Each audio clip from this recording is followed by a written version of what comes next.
Get down.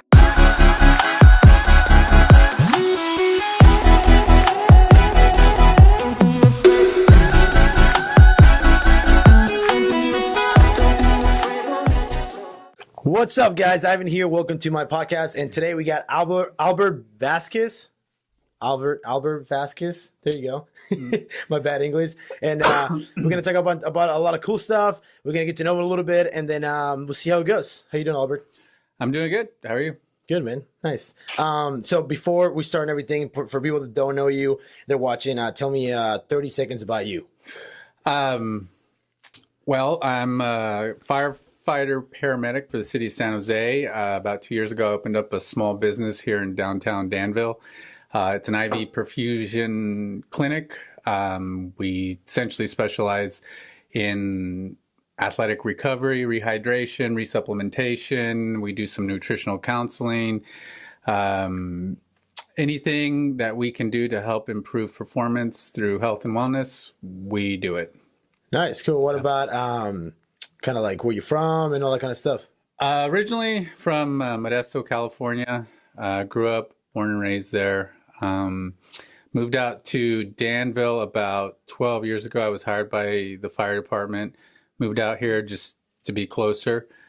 So I've been with the department for 12 years. About 2011, I went to PA school, went through the Stanford PA program, became a physician assistant, and that's what kind of catapulted me into this health and wellness arena.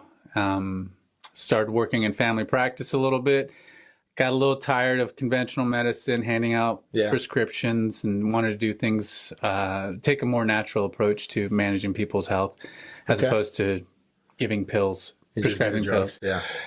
Yeah. Cool. So nice. So where'd you go to school? You said you grew up in Modesto? I grew up in Modesto, went to Davis High School, public high school there, played baseball. I was really into sports growing up. Always had an interest in sports and human anatomy and physiology and health and wellness in general, even as a little kid. Then when I went to college, I got my undergrad in exercise physiology at Sac State, and kind of continued down the health and wellness route. Decided to go to paramedic school. Became a paramedic. Worked as a transport medic for AMR for probably about 4 years before I got picked up with the fire department. And so I've been a medic for maybe 15 years now. That's a long time. Yeah, and a PA for almost 6 now. So nice. Medicine, been doing medicine for a little while. So still doing the fire, still doing medicine. Everything's going well. Nice. Did you, when you were like in high school and stuff, did you always knew you're gonna go on kind of like that route? Because it seems like even though you have a few, I want to say a few jobs, right? Do a few things. They're all kind of, kind of related, right? Help the community and provide health and support health and whatever you call all that kind of stuff. Wellness, Did you knew from when you were a kid you were gonna do that, or was there like something you wanted to be as a kid and then it just kind of changed?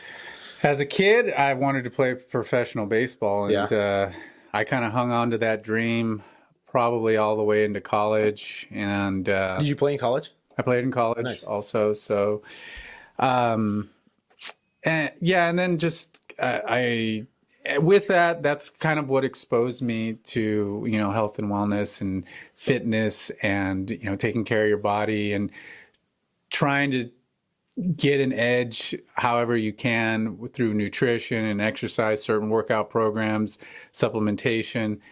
So I've always had an interest in that, and that's what led me to getting a bachelor's degree in exercise physiology.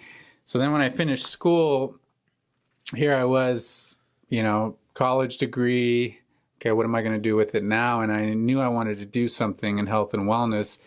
But back then, there wasn't very much you could do with a degree in exercise phys. It wasn't the performance industry that you see now. And it's not as big as now. Yeah. No, and now it's a huge industry. It wasn't that. So back then, you either were a high school teacher, you were a physical therapist, or you were a personal trainer. That's what people did with those degrees. And So became a high school teacher for a couple of years, and with the plan on becoming a paramedic.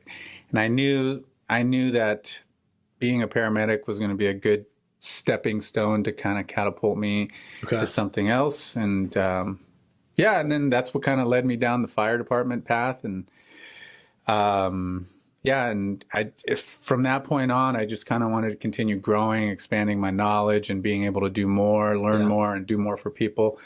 And just been kind of aiming up ever since. Okay. So starting from like, there's a bunch of questions that I have for you now, but so starting from like when you went to high school and you played baseball and everything, and then eventually went to college, right after college, what was your first job? What did you do first?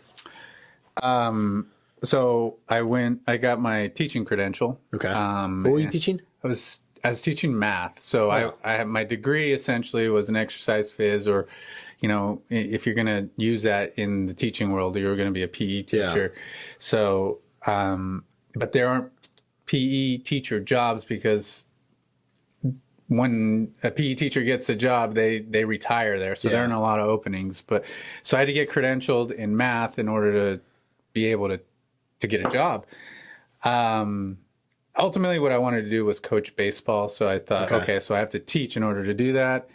And did that for a couple of years, long enough to know it was something I didn't want to do for the rest of my life. Yeah. So yeah, that was the first gig. So okay. And then after that, so you did that, and then after that, that's when you knew, okay, so this is not what I'm going to do. Or was it after that, what'd you do?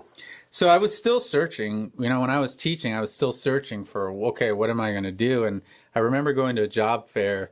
It was a government job fair, and there was, FBI, Marine Corps, a lot of police departments, a lot of law enforcement agencies. Okay. And I remember just looking, and then I looked up and I saw a table for Sac Metro Fire. Okay. And it just I didn't even talk to the guys right then and there, and it just clicked. I said, that's what I'm going to do. Huh. I'm going to be a firefighter paramedic. Okay. Because, and I think what happened there is, how can I combine, what kind of job will combine the physicality that I enjoyed as an athlete and the challenges that I enjoyed, the physical challenges that I enjoyed as an athlete, along with the health and wellness and the science aspect that drove me to pursuing a degree in exercise phys. Okay. And that was perfect. Being a firefighter paramedic offered, a fulfillment in both areas, and I went after it. That's pretty cool. I didn't know that stuff. So you became a firefighter, paramedic and everything. So you're still a firefighter now. You've been doing that for how many years is that?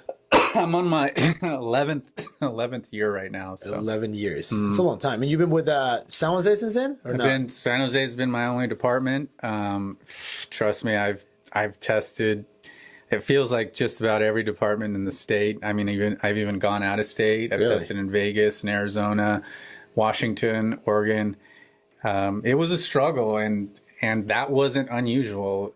It was probably an average of 5 to 7 years before you landed a fire job back in those days. So I was going to say, it seems like 11 years ago, it was really hard to become a firefighter. Not that it's easy now, but it seems like everybody kind of wanted to have that kind of job then, right?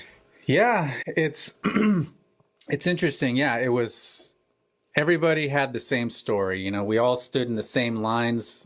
We had auditoriums filled with 10,000 people taking a written test for 50 spots. And it was very easy to look at that situation and ever wonder how you were ever going to land a job. And, but, and I've mentored a lot of people who have tried to get fire jobs and are still trying, and who have landed fire jobs. And the one thing I've always said is, the only people that don't land a job are the people that stop trying. And there's a lot of people that get very discouraged with that process.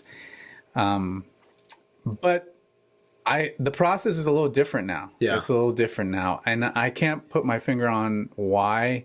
Part of me wants to say that because the economy is doing so well and there's so much money to be made in the private sector and the tech industry, that people gravitate towards that right off the bat.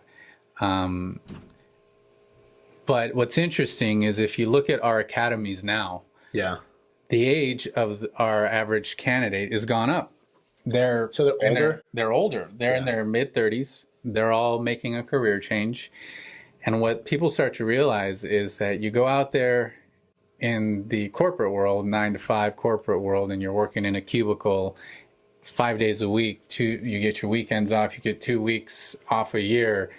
You get a 401k. Yeah.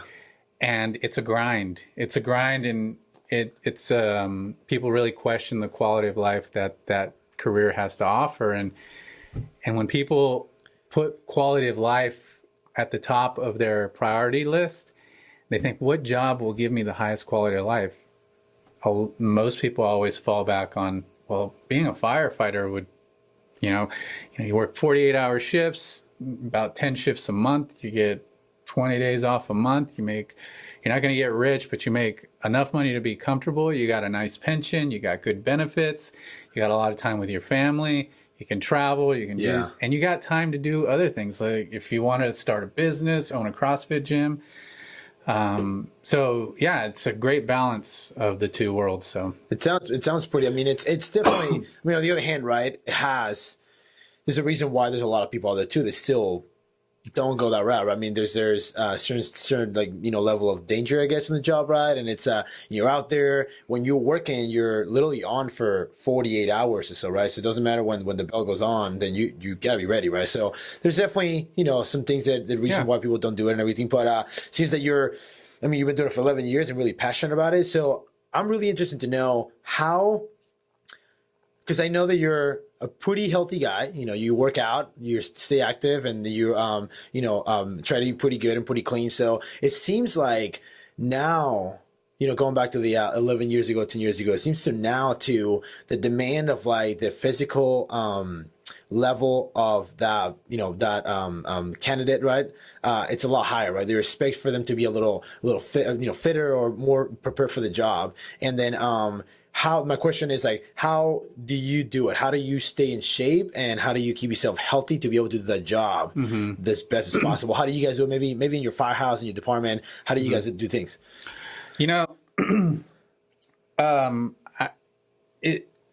Most people who pursue a job in the fire service have an affinity for physicality. They're either athletes, or they like working out, or they like working with their hands.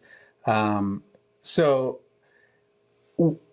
they understand the expectation level of the job.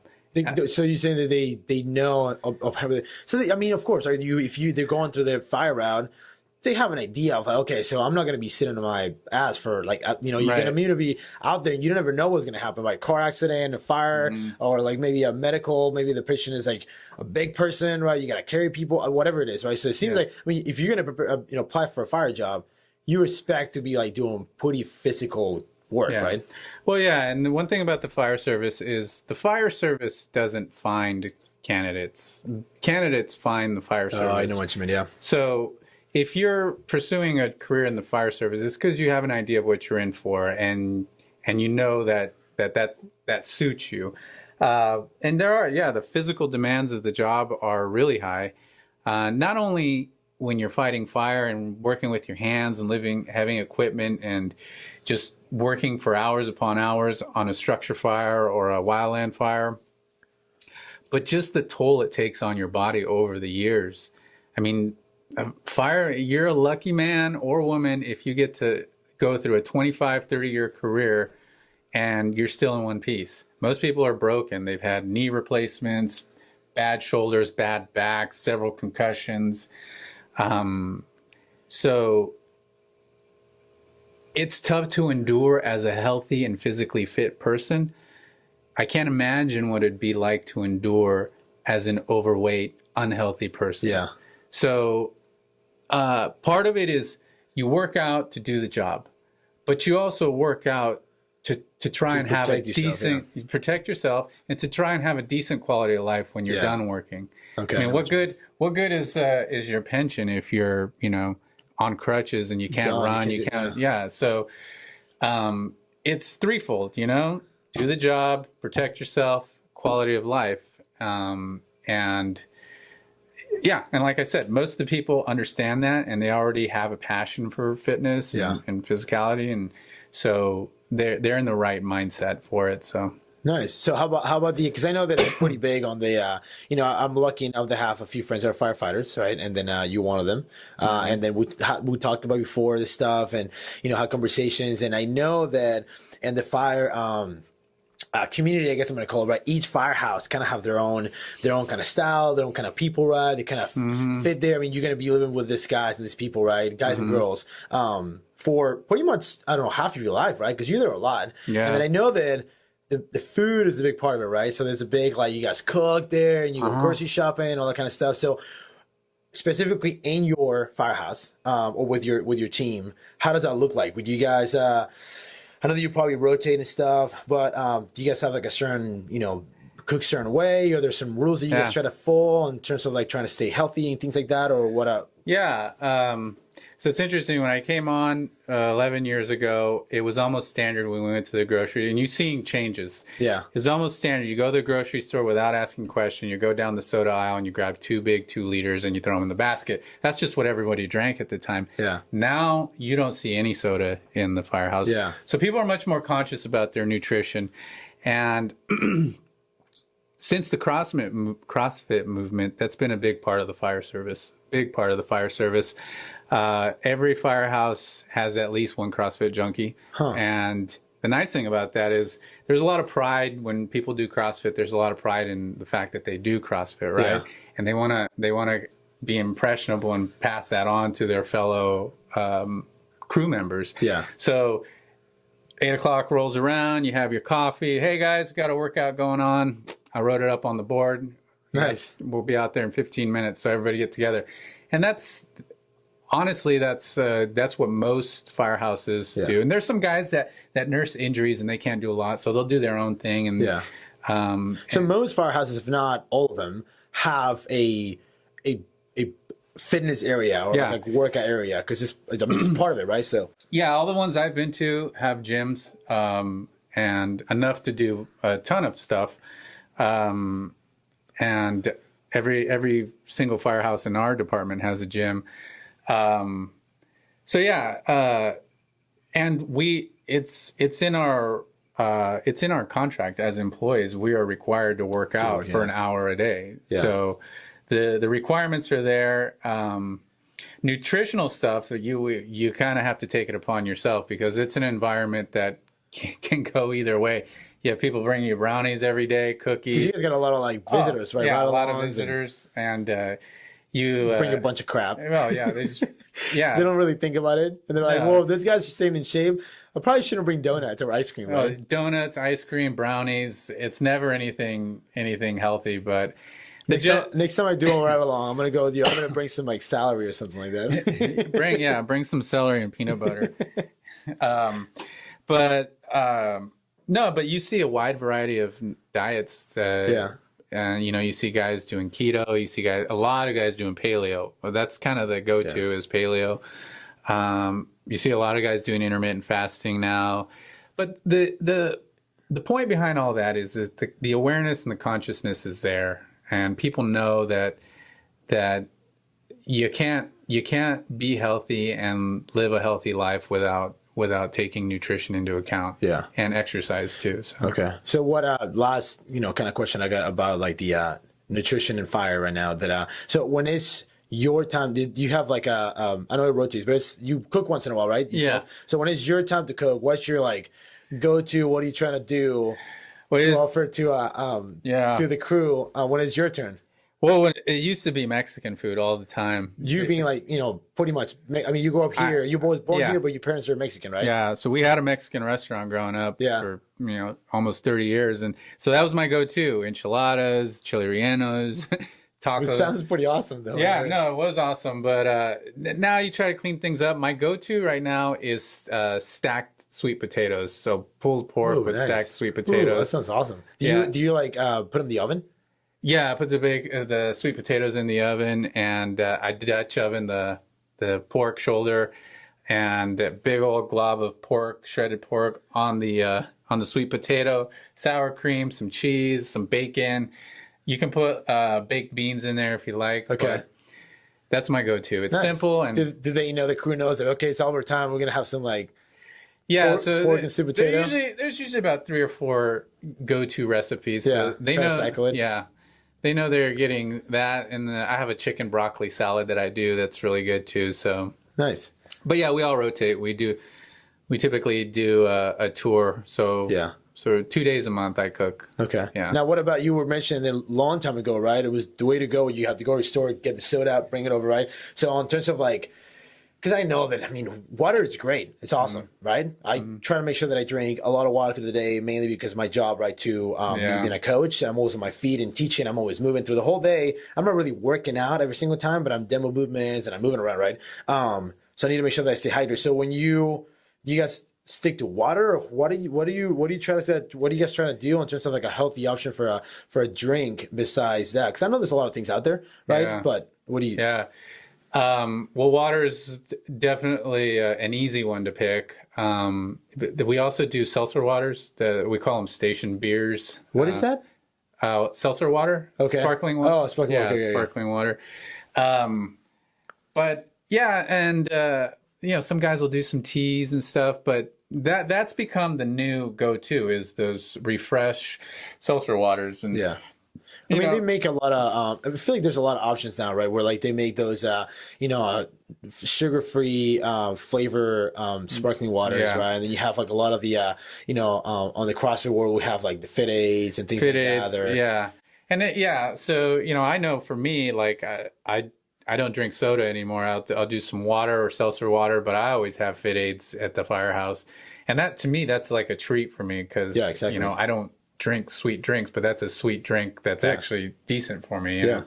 So yeah, Fit Aid's a good one. But yeah, ton of coffee. So, but coffee's one of those other things where it's kind of a treat for people. Yeah. So, but I've always been a big condoner of not drinking your calories. Yeah. So I'd like to save my calories for food. Yeah. So water is always a good option in regards to that. I mean, if you only get 2,500 calories a day, you might as well Eat him, not drink him. Yeah. Right. So No, totally.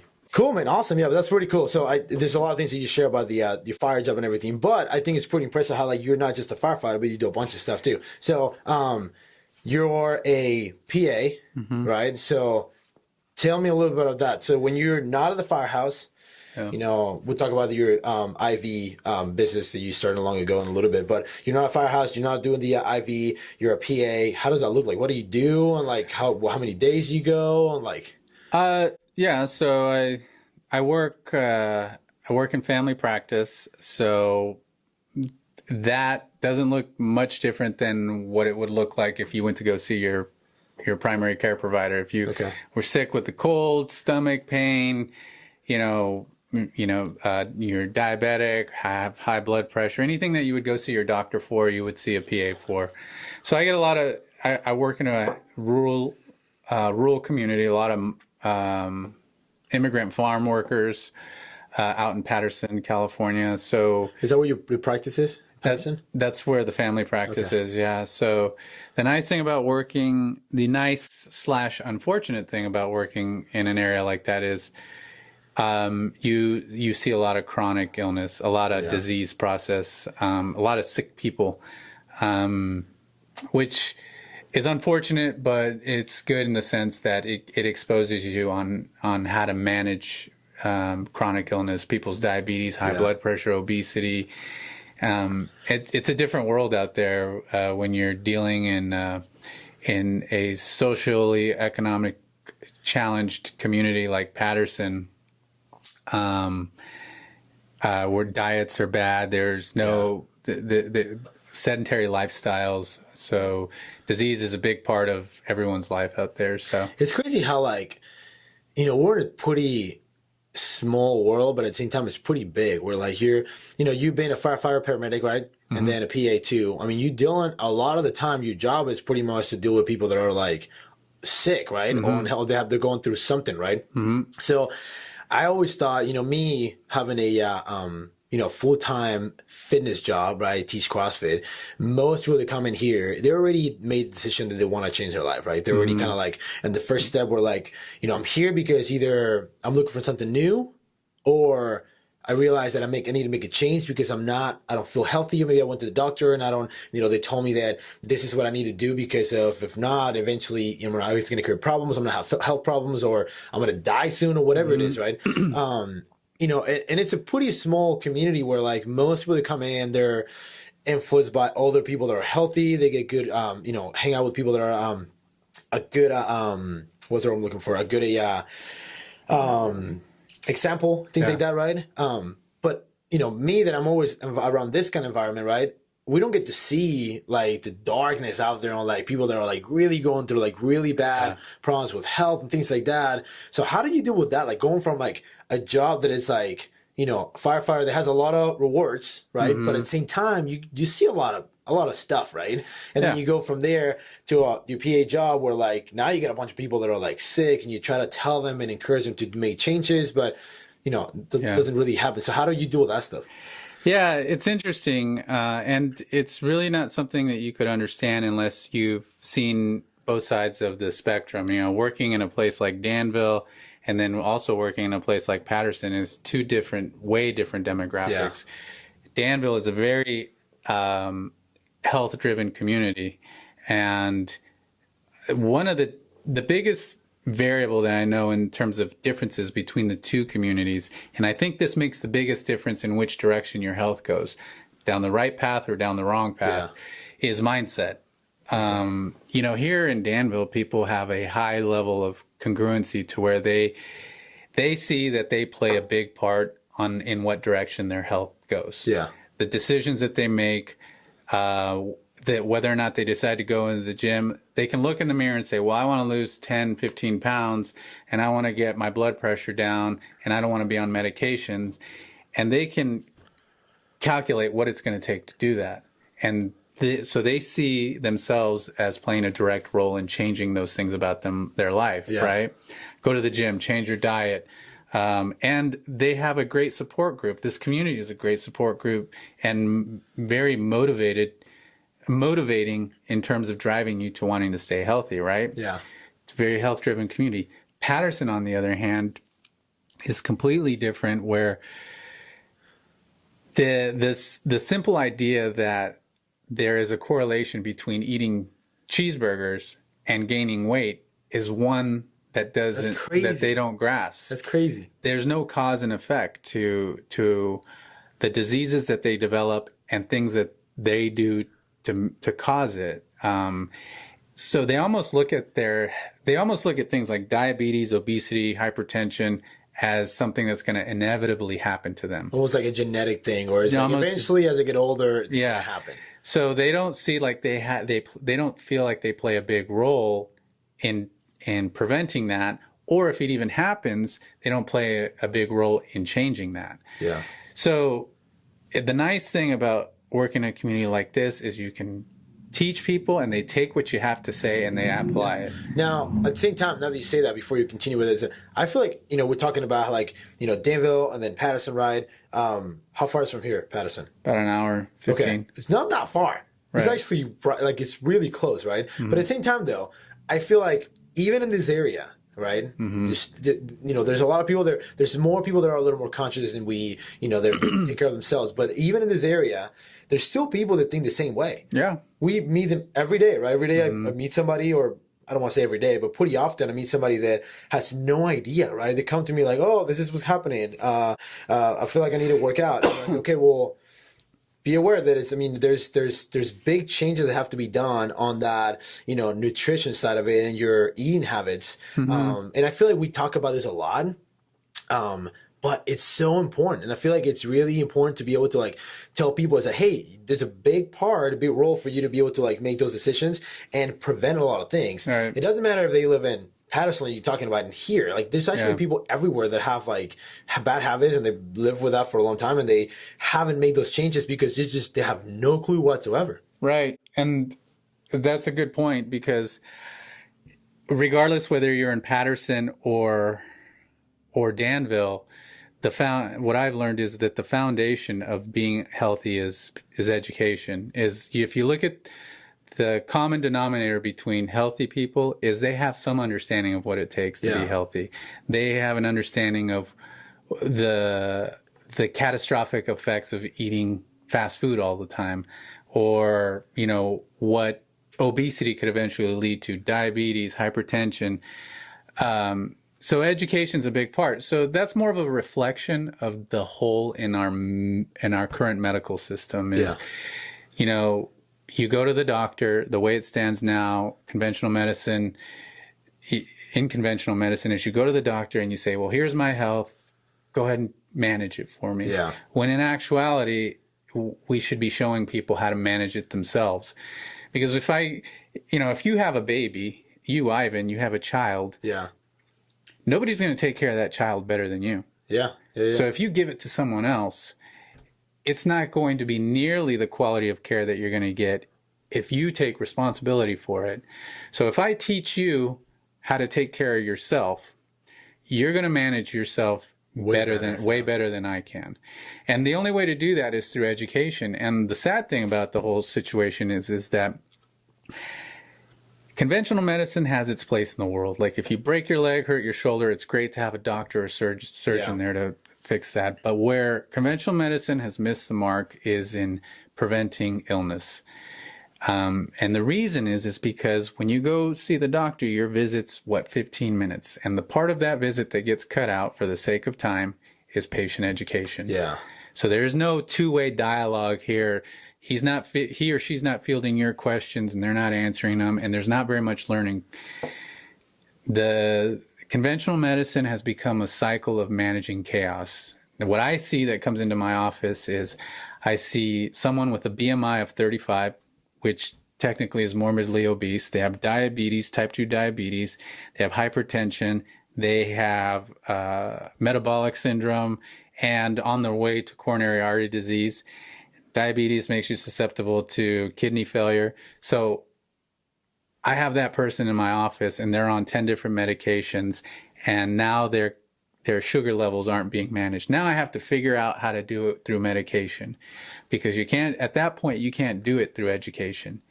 They're a ticking time bomb. So you gotta prevent that bomb from going off. So so you have that patient, you described it, right? Mm-hmm. And then you have to do something in terms of like prevent them with medication, right?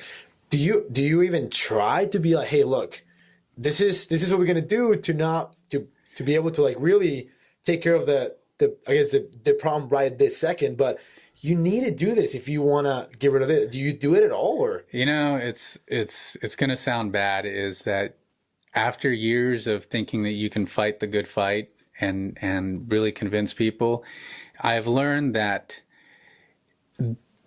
part of your health has to be self-driven. Yeah. If you get up in the morning and you say, I need to lose weight, I need to go see the doctor and talk to him, and you show me that you're willing to make the changes and take the initiative, then I'm there to guide you. But there's a problem when you come into my office and I care about your health more than you care about your health. That's crazy. There's a problem. And in that scenario, it will never work. Yeah. I can't care enough to make the changes that need to be made. You have to care more than anyone else. Yeah. And unfortunately for a lot of the people in those situations, that's the case. Is they just don't care. And it's a spiral effect where, your health is going down the drain. You're struggling financially. You have, you live in, a poverty-stricken community. With that comes a certain level of depression and negative outlook. Yeah. So there aren't the good vibes around you that would make you want to, you wake up in the morning with all these problems on your plate. The last one that you're going to address is the fact that you're obese and fat. Yeah. You got to figure out how to put food on the table. You got to figure out how the bills are going to get paid. You got to figure out who's going to get your kids to school if they're going to go to school that day. So, it's an uphill battle, man. It's crazy. And in those communities, like I focus all my energy on the young kids. Yeah, that's a good, So point. if there's someone to save, it's them. The other people, like I said, it's just managing a time bomb, and you're just preventing that bomb from going off. It's so sad. It's crazy. It's crazy, so sad. So I'm so glad that this is one of the reasons why I'm glad I do this, that I'm recording this and I have guests like you and that we can talk about this stuff. If everybody watching, and normally I don't direct to the camera that much, but everybody watching, if you're watching this and everything, share with as many people as possible. Because I think that sometimes, like, when people hear this kind of stuff, right? It can pass along and you send it to somebody that you don't maybe necessarily feel like you need it, right? Maybe somehow a kid will see it or someone will see it and kind of snap out of it, right? Okay, you know what? That's me right there. I need to do something about it, right? Yeah. So that's crazy. That's really, really crazy. But at the same time, I mean, it's awesome to have like people like you, right? That you do this kind of job and you're put yourself every single day through, I guess, that stress of having to deal with people like that, and make sure that whatever you need to do to not let it stress you, personally, things like that, and then and at the same time try to get back and help as much as you can. Yeah, and and you come to the realization that in order to make big changes, you have to endure a certain level of grind behind it, and that's just part of the grind of what I deal with every day. But the nice thing about the journey that I've taken up until now is that it's been great to work on both sides of the spectrum. I as a PA, I got my office here in Danville. I work family practice in Patterson. As a firefighter, you're going into some really, really dark spaces of people that are suffering, some really, they're really in dark places in their life. 911, right? Yeah. So having the exposure to those things has allowed me to be able to identify certain variables that all three communities share, what the biggest differences are. And, because when you look at the situation, the thing that you'll hear most people refer to is that it's a money issue, right? Yeah. That money plays a big role in your health. And that's an easy thing to say, but realistically, it's education. And that's something everybody has access to, right? Especially in this time. I mean, I feel like people get confused, right? Education doesn't mean that you need to go to school and you need to go to a big school. And if you don't go to a good school, or even you go to school at all, you don't have the education to the education. Nowadays we have so much education for free. You can literally, if you have access to a computer, endless education, right? You can read so much stuff. If you don't, libraries are public. You can go to a library, sit down and read a book, right? There's computers that you can use all the time.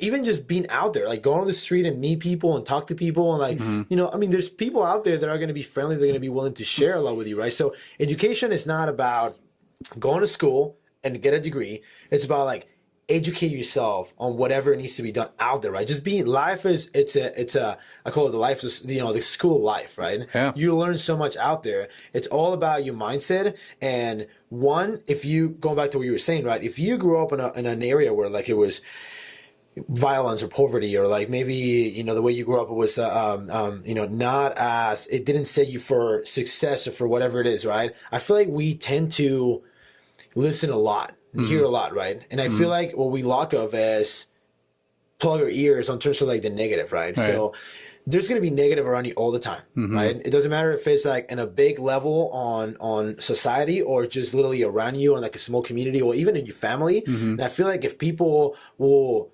plug their ears more often on the negative and really focus on the positive, then they can actually make better decisions and start realizing, oh, this is what I need to do to be happy. Yeah. Be happy is not just about making money, right? I don't have to be rich to be able to be happy. Right. If I'm healthy and if I'm making the right decisions and I'm going back to a job, right? I don't think you need to get a job. A lot of people go to school and they try to pursue these big jobs because they assume that they need to be rich, right? They need to get to this point where I need to make a lot of money to be happy. But realistically, I feel like a lot of people make the mistake because they want to go that route because they feel like they need to be accepted for everybody else, even if it's their parents or their siblings or the community. But at the end of the day, it's like, who cares about that, right? You want to do things for yourself, plug your ears on the negative and try to be positive and figure out what's going to make you happy. If, like being a carpenter, because you love doing, woodwork and being like build tables and whatever it is, makes you happy, right? Even if you're not going to be making a ton of money, it's like, go that route because that's going to lead to good decisions and be healthier. And right. At the same time, though, I'm not saying, if people have a job to pay their bills, I'm not saying quit your job and do this because you got to be smart about that, right? But maybe making small transitions and try to like put in your life things that you actually enjoy and make you happy is going to help a lot with, I kind of got off the subject a little bit, but it's going to help you out like to be healthy in the world, right? Yeah. And you're right about education, and I feel that, and I think a lot of people can agree with me on this, maybe even you, that most of the education I have now and the most education that I use on a day-to-day basis, I went out and got on my own. And I didn't get it in a classroom. I didn't get it, because I had a degree. It's because I had an interest in something and I researched and I continued to learn, talk to people. So you're right. Education is taking an interest, in this case, taking an interest in your health, your nutrition, and seeking out that knowledge. And you're right. A big part of being healthy is waking up and having some purpose. You have to. You have to, man. You have to have some purpose. And you look at, I get people that come into my office here in Danville, and they're clicking on all cylinders. Things are they feel like they're on cloud nine, and there's a lot of people around here like that. And you start to think, well, what is it about these people that makes them feel that way, and then you look at all aspects of their life that bring them joy. They're in good standing with their health, right? They have good relationships with their friends and their loved ones. They wake up in the morning with a sense of purpose. And that's important because it allows them to feel that their life matters, right? And that's important. You have to feel like your life matters, and they feel that the direction their life is going or the direction they want their life to go falls in their hands. Like 100%, they feel like they're holding the steering wheel. And so it's much more than just and it really has nothing to do with money, right? Not at all. Nothing to do with money, right? And so they have that aura that they talk about where, they feel like they're clicking on all cylinders. And so all that stuff's important, your relationships, significant other, friends, good core friends. And, you got to be in good standing with your family, and you got to have professional satisfaction. You have to feel like, you take pride in what you do, and that you want to get up in the morning and do more of it and be better at it. And, you want to feel like other people around you benefit from you existing, right? Yeah. So all that stuff, it's their mind. They're in a good state of mind, and that's gonna propel everything. If you're good up here, eventually, either you set up the right patterns, you're going to be in the gym, you're going to eat right, and things just kind of start lining up for you. You're going to start wanting more for yourself, setting bigger goals. Yeah. But it's also really easy. It's really easy to fall into the victim mentality where, you look at your situation and it's very easy to feel sorry for yourself. Oh, I'm not looking the way I look, or I feel like crap, or I don't have the job that I want to have. Oh, I grew up in Patterson and I can't do that because, but it's much easier to take that path than it is to do the alternative, because the alternative means you have to get your ass up. You got to come up with a plan. You got to put it into action. You got to show up every day, and you got to work. And a lot of people don't like to do that, man. Yeah, it's crazy, man. And I think a lot of comes to like, this is what I think. you grow up and with a home, whatever your home looks like, right? And I think that there's a point in your life, right, when we were kids that a lot of it falls on the parents, right? A lot of it falls on the parents. Now, it gets to the point where it doesn't. And that's when it becomes, that's when reality hits, right? It's like, look, your mistakes or like anything negative that is around your life or what happens around your life, it's 100% your fault. 100%. And this is what I'm trying to say. Let's say, you go through a situation and something happens because of like, somebody else did something, right? I'm just being super random here. Well, the reason why is because you were at that moment, you were there and the situation happened. So what led to that, right? So talking about the big picture, right? So it doesn't matter, what happened, what's going on. You have control of your own options, your own decisions and your own actions and everything, right? So it's everything involves around yourself, right? So I think that people need to like understand that if I want positive in my life, I need to go get it. It's not going to come to me, right? And if there's negative in my life, right? People tend to blame others for the negative stuff, right? Tend to like blame either, oh, it's because of my parents this, just because of like whatever this, or my job and everything. It's like, well, at that point when you're an adult and you take your own decisions, it's your own fault. Like it's your own actions have a reaction, and you have the control and the power to be able to change that. And I feel like people sometimes, back to what I was saying, they hear the negative too much and they take over and they don't really make any positive changes. And I think that, like I said, stop listening to the negative and really focus on that positive. It's one thing that has been helping me a lot since I've left home. I left home when I was 17. I moved out of Mexico and I did not know any English at all, right? So that's a good example right there. I realized that, oh shit, I don't know any English. And if I want to be able to do anything here, I lived in Canada for a little bit, I need to learn the language. There's no way I can do anything I want to do if I don't learn the language. That's the first thing I have to do, right? But what I do, instead of like do what a lot of people do, which is pretty upsetting, they don't learn the language, and they've been here for years that don't learn the language, right? No, let's get out there, figure out what I need to do, and learn the language so I can actually, because I knew that I wanted to do something, right? But I can't do anything else until I learn the language, right? So it was my decision to do that. And I feel like people tend to like just not do it. They go the lazy route and they don't take that route where like it's easy, and it's one of the benefits of blaming yourself for everything. Everything's 100% my fault. Is it empowers you to fix it, right? Like if you blame someone else, then you're never triggered to fix it, because you're like, well, it wasn't my fault, it was that person's fault, so that doesn't mean I have to do anything to repair it. But if you even the things that may not seem that are your fault, if you're if you get in if you get in the mindset of blaming yourself for everything, then you can also get in the mindset of, the solution to all your problems being in your hands too. So it's very empowering. It's very forward thinking. And which is why I think a lot of people tend to just I think it's human nature to just stay in your comfort zone. And the thing that'll allow you to do that is blaming other people for your shortcomings. Exactly. So, totally. I think that we hit a lot of good points, and I'm glad we brought all this up and everything. So going back to what you were talking about, having your practice here. So you have what's it called? Your new business? IV Performance Solutions. Okay. So how long ago did you open that?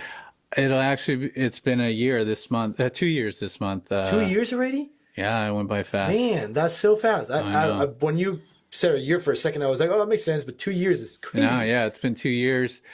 And I didn't know anything about starting a business, and went at it. And you could probably attest to this. It's actually fun building a little empire. It is. I think that if you don't, you kind of, we talked about your fire job and you being in the practice job and everything's right. So it's a different feeling about like being an employee and then owning your own business, right? You don't really know how it is until you do it, right? And I think that a lot of the times, I don't know if it happened for you, but for me, when I opened, I had this dream where I was like, oh, it's going to look like this and it's going to go this way. And, and then you open and you realize that there's a lot of holes that you did not know, and you got to start like covering them up. They're like, okay, this is great. I love this, but oh man, there's a lot more to it than I thought. Right. Yeah. So, 2 years ago you opened, and then, tell me a little bit, like, kind of real quick, if you want to talk about kind of when you started, how everything went the first year maybe, and where you're at now. Yeah. So when I got out of PA school, I went to work for a concierge company, and basically what we did is we went to people's hotel rooms and cured them of their hangovers with IVs. So I thought it was a great business model, and I thought that it served a much bigger purpose than just treating people who are hungover. A lot of athletes benefit from it, sick people benefit from it, chronic and acute illness, and just everyday people who are just looking to take a proactive approach to staying healthy. So I started the business not knowing, what to expect. So just for people that don't know, so IV Performance Solutions. So you started the business and everything. We'll go back to that real quick. But the IV, so what is it? Just everything that you offer is through an IV? Like that's what exactly is? Yeah. So we do IV supplementation, rehydration, intravenously. So most of us take vitamins and supplements orally. So the benefit of doing things intravenously is you bypass the gut. So 100% of what you're taking is now bioavailable. Yeah. Typically, when you consume things orally, you probably might absorb a quarter to a third of what you're consuming orally. The rest gets lost in excretion or destroyed in stomach acid. So that's one of the benefits of it. So, and also when you're sick, if you're nauseated or you're hungover, you don't want to consume things orally because your stomach's upset. Yeah. So you can hydrate, resupplement. You can treat some of your symptoms through intravenous supplementation. So people really take advantage of it. Athletes really take advantage of it because athletes know that they're in constant depletion mode, both with fluids, minerals, electrolytes, and athletes are very self-motivated, self-driven people, and they're looking for every opportunity to, improve their performance. This started 2 years ago, and it's really hard how to gauge whether you're on the right path of, it's a guessing game. It's like, you're like, oh, I'm going to try this. Oh, I'll try this. And then so many people are coming at you. Hey, I'm this marketing company. I'm this marketing company. Do this. And you're like, you don't know what to do. And the best advice I ever got, and I still stand by it today in regards to starting a business, was it's very easy as a new business owner to try and use money as the measuring stick of success. Yeah. Am I making money? Is the money there? Is it coming in buckets, right? And I think that the mistake is, the reason why the mistake is there, and I was there myself too, is because you got to pay your bills, right? And mainly, maybe your experience was a little bit different because you did not stop doing fire, you did not stop doing your PA stuff. So you were still, this was a secondary thing that you did because it was kind of your passion, you wanted to try, you wanted to do it, right? But I can see how that happened for a lot of people because it's like, I have to pay my bills, right? Yeah. And I'm like trying to make, so I'm looking at the numbers and I'm like, oh my God, but it was actually kind of a mistake for me because it kind of messed up with my head for a while because it was like it was not allowing me to be able to kind of, I want to say, do my job 100% or enjoy my job 100%. So how was that for you? Like you were, like it would be very easy to do that. And I got to admit, you're right.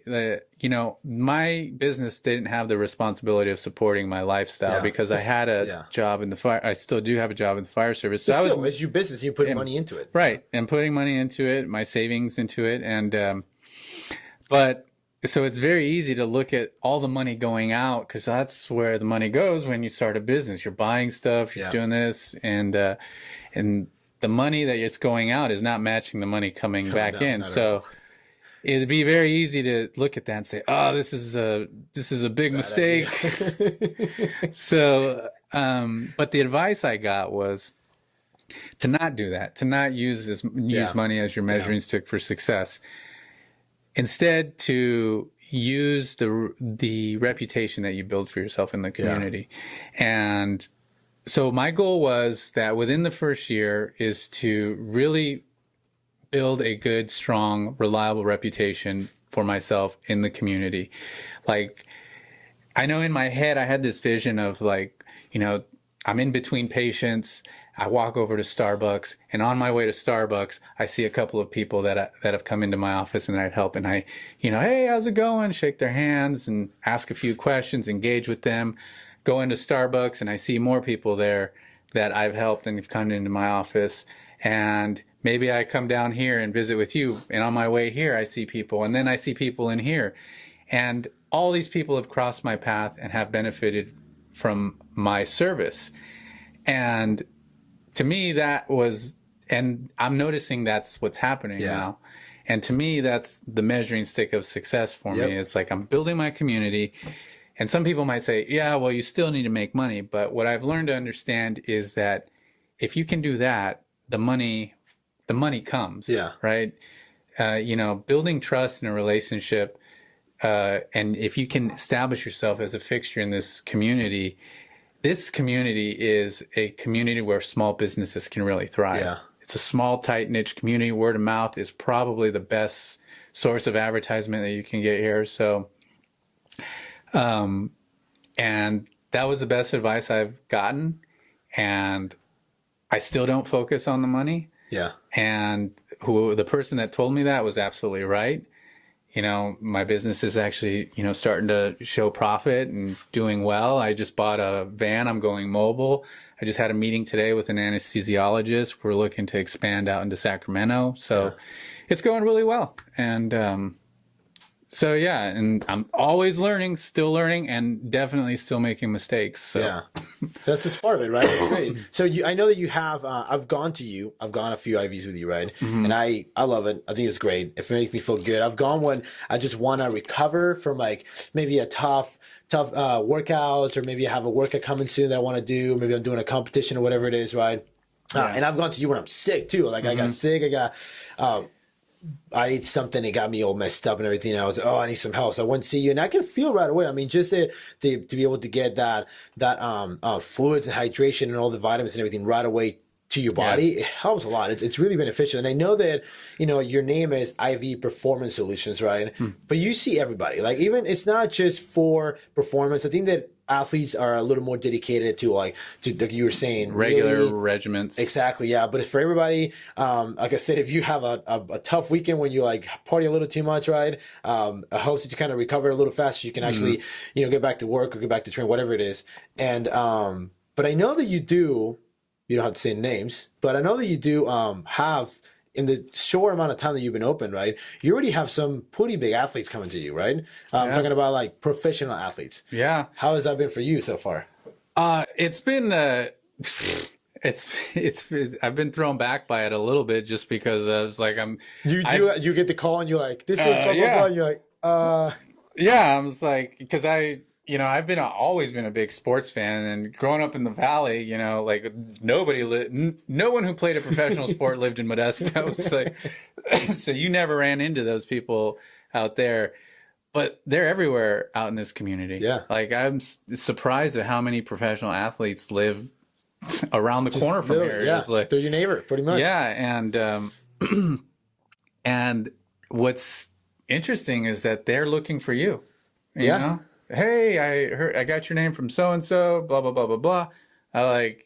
You kind of shake off the starstruck jitters, and then you go to work. But, and it's been cool. I've built some good relationships with these guys, and what's really cool is, these guys are around like top-notch athletic trainers, nutritionists, doctors, and I mean, it's their job. It's their job, right? And then when you start to see them extend some trust your direction, you know that you're probably doing something right when, they keep coming back and they're calling you, asking you for advice. And so it's been really cool. But yeah, and you're right. I do treat, athletes, sick people, both with chronic and acute illness. I see a lot of flu-like symptoms, especially during flu season. I see people with autoimmune diseases, people who have, irritable bowel disease, ulcerative colitis, Crohn's disease. anything that would cause any kind of malabsorption, people who had gastric bypass. And you do get your hungover people also. But it's funny how like you actually when you were going to start the business, that was kind of your kind of, I don't want to say you focus, but that's the way you started, right? Okay, so there's a big business on terms of like people that need the party too much and need an IV to recover, and I feel like that's for the longest time that was kind of what you hear an IV and you knew it's I'm hangover, I'm gonna go get an IV, right? Yeah. But I've learned more about it since I know you, right? But it seems like this hasn't been that long since they changed, and we're like, okay, you can actually get a lot more benefits from IV than just a cure hangover. Right. No, and actually, the hangovers are the very least of what we do. You don't get that many, huh? No, it might be 5 to 10% of what we do, and it comes in waves. You know, St. Patty's Day, the day after, New Year's, 4th of July, and so it comes in waves. But the focus of why I started this was I wanted to build a foundation where I could educate people. Yeah. And the IVs they're a great modality that can address certain things immediately, and a lot of people benefit from them. And it's just not a service that's available to people. You can't just walk across the street. Like before offices like this started opening, you had to go wait 4 or 5 hours in the ER and hope you get an IV, or go to an urgent care and hope you get an IV. And they only give you an IV if you need it, right? Really, it's not like you chose that. Hey, you know what? I want to improve this. I want to improve my performance. If you go to the to the doctor, I guess they're not just going to give you an IV just because. Right. There has to be an indication for it, and if you tell them, hey, I just want to get a vitamin, a Myers cocktail. Get out of here. They're like, no, your insurance doesn't pay for that. Go. So, the initial target was to treat athletes and people who wanted to stay healthy. Okay. And inadvertently, sick people are going to find you. Yeah. Because they're desperate, right? Yeah. They feel like crap. They're struggling. I was there. Yeah. Acute illness and chronic illness. Yeah. People with autoimmune diseases have had very difficult time managing their symptoms. Okay. And they're reaching for straws. They're willing to try anything, IV therapy and, cryotherapy, all the modalities.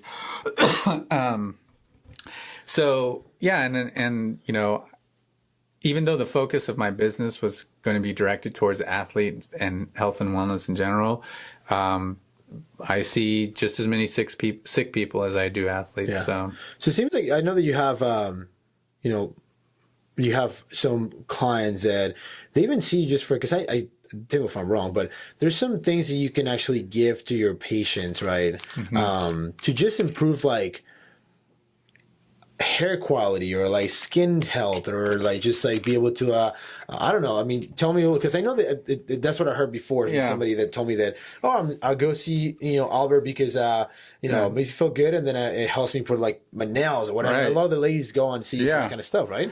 Yeah. And you have to be very responsible in how you advertise this service, because I make it very clear that this IV therapy doesn't modify disease process. If you have type 2 diabetes or ulcerative colitis, it's not doing anything to change the disease. Yeah.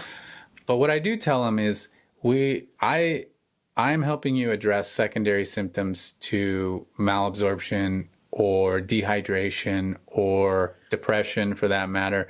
When people are depressed, they don't want to go to the gym. They don't want to eat right. They don't want to spend time with their friends. They're sleeping all day. And you do that long enough, you start to compound that and neglect that you've been giving your body for, however many months, and you're going to start feeling worse. And it's very easy to say, these are the symptoms of depression. But what they really are the symptoms of you not taking care of yourself for long periods of time. So they come in and they're amazed at how much benefit they get out of some simple hydration with some vitamins and some electrolytes and a little bit of vitamin C. And that's a testament to, the effects of something like depression over a long period of time. It's not just depression, but it's everything that comes with it afterwards and how it modifies your life. Well, all diseases are like that, you know. Type 2 diabetes is like that. All autoimmune diseases are like that. So giving the patients a very realistic expectation of what it is, Yeah. I do, and what they can expect. No false pretenses, but, you know, and this also helps them, you know, it puts the ball back in the court for them in that, hey, you have to play a role in, you know, fixing some of these things too. Going back to this, like, it's on you. Right? Let's talk about nutrition. Let's talk about your exercise. Yeah. Let's talk about this. So it helps address some of the underlying issues through conversation. But yeah, and with athletes too, and, you know, with athletes, the main things that you're always addressing with athletes: dehydration, depletion, inflammation, and trying to increase circulation and lymphatic drainage. That's those, because with an athlete, what's gold to them is decreasing recovery time. Yeah. The faster they can recover, the more they can train, the better they get. Right. The more they can train. Yeah. So, and, you know, as an athlete, you're always in the red with all those supplements and fluids and electrolytes and vitamins, and you're riddled with free radicals, and your oxidative stress levels are elevated. Yeah. Because your body's under chronic physiological stress. And, you know, working out can be just as bad for your body as it is good for your body, right? So, so we address those things, and we teach athletes about their body and the importance of supplementing and rehydrating. And it's impossible to replace everything that you're losing orally. You just have to spend half your day eating and consuming fluids. Yeah. If you're a high endurance, some of these ultra marathoners that I train, 50-mile runners and triathletes who are, you know, you're getting ready to do a triathlon too. And I gotta go see you pretty soon too. Yeah. So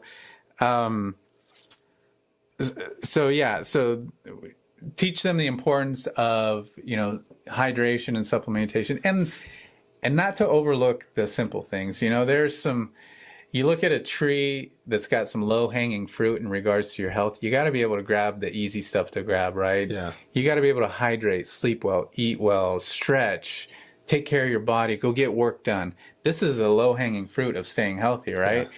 This is what you have to grab. If you're not even grabbing that and you're saying, oh, I need to do some, some NAD and some, take these aminos and take that. Well, that's not going to do you any good if you're not sleeping, if you're not eating. Basics, yeah. So I really stress the importance of doing the basics. Yeah. So that's a good analogy, actually. You say that, because I think that a lot of people miss that, right? It's kind of going back to like,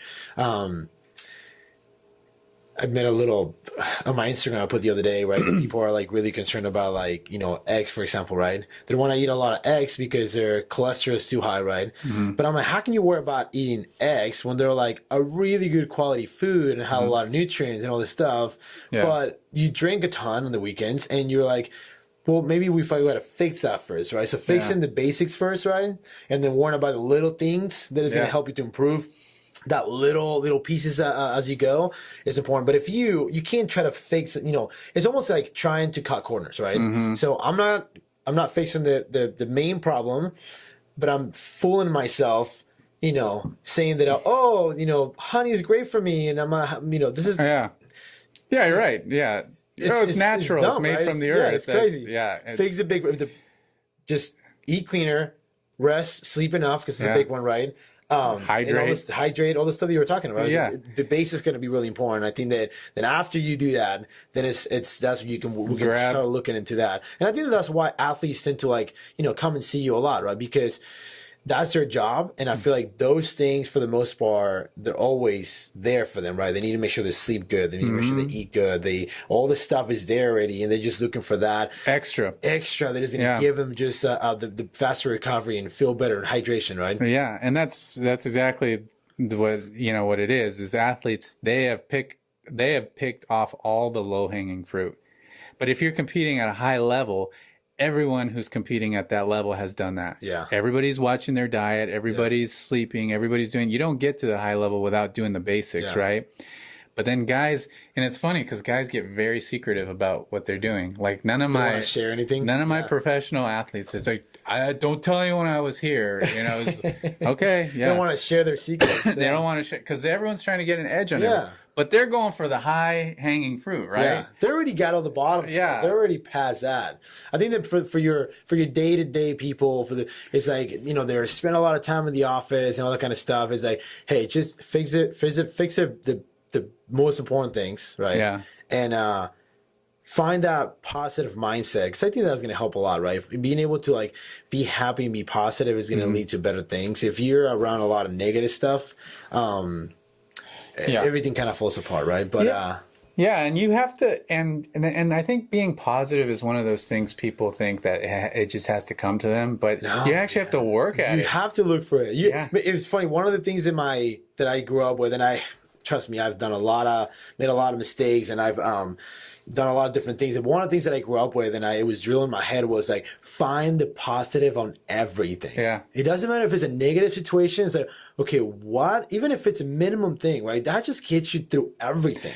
Yeah. Doesn't matter how bad it is. So yeah, there's a really good video by Jocko Willett. You know who he is? no. Yeah, it's called Good. It's a 2-minute speech he does. I watch that thing probably once a week.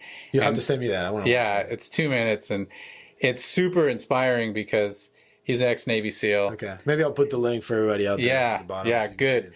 But yeah, so one of the things I do is I have in my library, my YouTube library, I save certain lectures, Go back to speeches, them, yeah. and I go back to them every day. And you know, when I'm lacking in good vibes, I'll sit there and watch them. Yeah, and you have to work at it. That should be one of the first things everyone does in the morning is like get your mind right. You know, wake up to something positive. Yeah. Even if you have to look for it on like a video or like a song, sometimes a song can make a big difference, right? A positive song that you like the lyrics and it gets you going, right? Yeah. That's especially in this day and age where like you turn on the TV, dude, it's nothing but negative. Dude, I don't even watch TV anymore. Nothing but if I watch TV, it's because I want to watch a movie that I want to watch, but I don't even like to watch news. Yeah. No, and it's so negative. Oh yeah, and when I watch TV, the only things I watch cartoons because cartoons are not negative, and then I watch Sports Center. Yeah, those are the only things I watch. Yeah, and, that's interesting. You know, reality TV, all that stuff. But yeah, so stay away from social media as much as you can. Social media is great, but it could be horrible too. Yeah. Right? So as long as you do it the right way and you're following people that are positive and you're like putting positive things out there, and it's good, right? But if you're using it for the wrong reasons, if you're gossiping, if you're like, you know, judging people and everything, if you know that somebody's doing that and you're following them, don't even, right? So I think the social media could be awesome and great. I got into it a lot recently, and when I first started doing social media, there was a period of time where I'm like, I should get rid of this. This is horrible, right? But then I realized it's like, oh, I can actually control this too. It's all on me. I can control social media and I can make this so much more positive. Today I made a comment. I was out on my bike and I was like, you know what? It's so nice. I'm going to put a video out there and I'm going to tell people, hey guys, get out there, right? And it was pretty cool. A friend of mine literally sent me a video of him, Ivan, I'm out on my bike because you put that out there and I told my kid, let's get out, right? So, you know, sharing positive and being around positive, it's always going to help. And I think social media could go either way. So if you're doing social media, just do it the right way. Just do it right. That's pretty cool. Well, before we finish, tell everybody out there where can people find you? If you have a website, social media, whatever. I'll put all the links down there. But you can tell people if they want to know more about you, where can they find you? Yeah, you can find me on my website, ivperformancesolutions.com, or my Instagram handle, #ivperformancesolutions. My office is here in downtown Danville. The address is on the website, so is my contact information. So if you want to come in, book an appointment. If you have some general questions about IV therapy, go ahead and give me a call or shoot me an email. And he's pretty funny too. He has good jokes. That's a plus. All right. All right. Well, thanks, Albert. Appreciate it. Thanks for taking the time and doing this. This was fun. It was fun. And then your job and your life is awesome and crazy at the same time. So we'll have you over some other day and maybe we can talk about some new things. Yeah, that sounds good, man. All right. Thanks, buddy. Appreciate it.